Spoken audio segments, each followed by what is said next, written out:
तो इनकी सर्जरी में ख़ास बात क्या है, एक तो इनकी एज बहुत छोटी है, जैसे 23 साल उम्र में है। इनका ये भी था कि जब ये बाहर कभी बारिश में भीगते थे या तो फिर कभी बालों में तेल लगाते थे, तो ये एरिया नेचुरली इनका बहुत ज़्यादा प्रोमिनेंट हो जाता था। तो इसके लिए इनको सर्जरी करने का हमने सजेस्ट किया।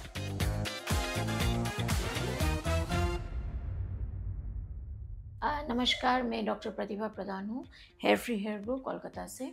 और आप लोगों के साथ आज हम एक केस डिस्कस करेंगे फिर से। इनका नाम है मिस्टर हर्ष शॉ और ये इनकी उम्र सिर्फ 23 साल की है। इनकी सर्जरी हुई थी 2022 साल में, लगभग आज से 2 साल पहले। तो इनकी सर्जरी में खास बात क्या है, एक तो इनकी एज बहुत छोटी है, जैसे 23 साल उम्र में है। तो बहुत सारे लोग थोड़ा सा हिचकिचाते हैं कि हम 23 साल में सर्जरी करें कि ना। और ऐसे अगर आप, ये इनका सर्जरी से पहले का फोटो है, अगर आप इनको ऐसे ही देखें तो लगता है कि बाल ठीक ही है, तो फिर सर्जरी कहाँ पे किया है। अगर आप गौर से देखेंगे तो आप देखेंगे कि इन्होंने ना ये पीछे वाले बाल को थोड़ा बहुत लंबा करके ग्रो किया है, ताकि ये जो फ्रंट जो हेयर लाइन है इनका एक्चुअली रिसीडिंग है, तो इसको कवर अप करने के लिए ये पीछे के बाल इन्होंने बहुत लंबा करके आगे की तरफ कोम किया है, जिससे इनका लुक थोड़ा सा शैबी लग रहा है। जैसे आप देखेंगे यहाँ पे हेयर लाइन रिसीडिंग है और पीछे से बाल इन्होंने आगे की तरफ, पीछे से बाल आगे की तरफ ऐसे करके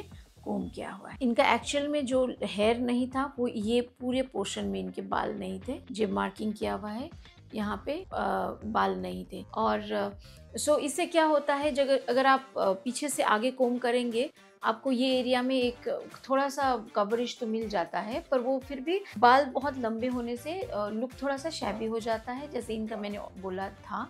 और एट द एज ऑफ 23 थोड़ा सा सबको ही लगता है कि हम फिजिकली एट योर बेस्ट लगे। इसके चलते इन्होंने इनका ये भी था कि जब ये बाहर कभी बारिश में भीगते थे या तो फिर कभी बालों में तेल लगाते थे या तो फिर शैम्पू करके निकलते थे, तो ये एरिया नेचुरली इनका बहुत ज़्यादा प्रोमिनेंट हो जाता था, जो बॉल्डनेस था वो बहुत ज़्यादा प्रोमिनेंट हो जाता था। तो इसके लिए इनको सर्जरी करने का हमने सजेस्ट किया, क्योंकि जैसे आप सबको पता है कि ये जो एरिया है जहाँ पे बाल नहीं है, वहाँ पे हम दवाइयों से कुछ खास फ़र्क नहीं ला पाएंगे। तो इनकी सर्जरी जैसे मैंने बोला 2 साल पहले किया गया था, सिर्फ फ्रंट लाइन करेक्शन और पीछे में थोड़ा सा जो गया था इसको हमने थोड़ा सा फिलअप किया था।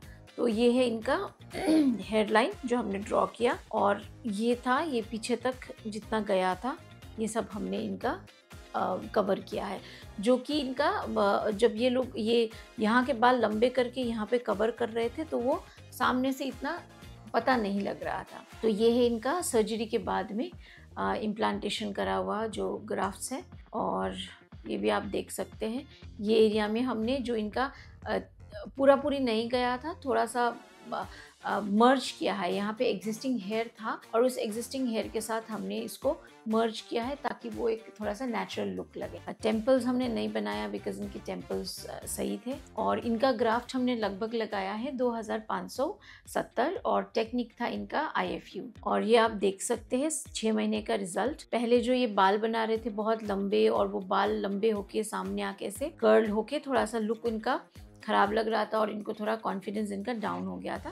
तो ये 6 महीने में ही इनका आप देख सकते हैं कि बहुत लुक में चेंज आया है और ये पहले से बहुत ज़्यादा अच्छे लग रहे हैं। ये आप देख सकते हैं, ये आपका जो हेयर लाइन है यहाँ पे, ये भी बहुत नेचुरल है जैसे होना चाहिए, नियर नेचुरल है जैसे होना चाहिए ट्रांसप्लांट के बाद।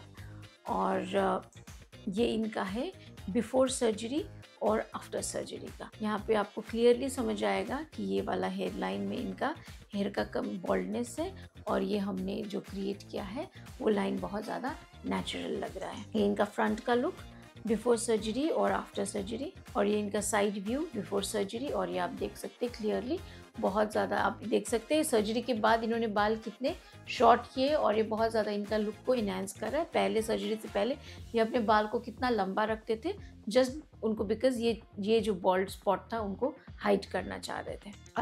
तो जब भी हम हेयर लाइन क्रिएशन करते हैं, जो सिर्फ फ्रंटल हेयर लाइन रिकन्स्ट्रक्शन करते हैं, तो हमेशा ऐसा होता है कि थोड़े बहुत एग्जिस्टिंग हेयर भी रहते हैं उसमें। तो हमको क्या करना है कि जो एग्जिस्टिंग हेयर है, जैसे इनका यहाँ पे आप दिख सकते हैं काफ़ी सारा बाल है, बॉल्डनेस तो है, साथ साथ में इनके एग्जिस्टिंग हेयर भी है, तो हमको ये हेयर को सेव करके सर्जरी करनी पड़ती है, ये हेयर को हम बचा के सर्जरी करते हैं।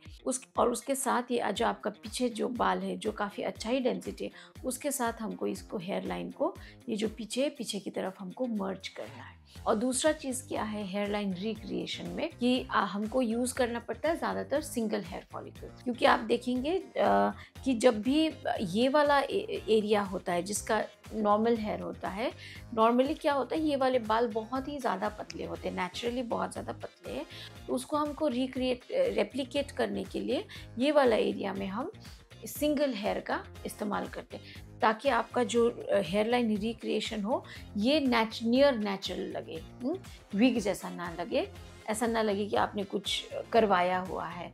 अगर आपको भी ऐसा कोई दिक्कत है, आपकी एज बहुत कम है या तो फिर जितना भी एज है, और पर जो फ्रंट लाइन जो है वो रिसीड हो रहा है, जिससे आपका लुक में थोड़ा फ़र्क आ रहा है, आपका कॉन्फिडेंस डाउन हो रहा है, ऐसे आपको बाल लंबे रखने पड़ रहे हैं जिससे थोड़ा सा लुक अनटाइडी लग रहा है, तो आप भी ये हेयर ट्रांसप्लांट के बारे में एक बार सोच सकते हैं। और आपके पास जो भी पास में जो हेयर ट्रांसप्लांट सर्जन्स हैं उनको जाके आप कंसल्ट कर सकते हैं। ऐसे और केस स्टडीज़ आपके साथ हम डिस्कस करेंगे फ्यूचर में भी, जिससे आपको गाइडेंस मिले हेयर ट्रांसप्लांट सर्जरी के बारे में।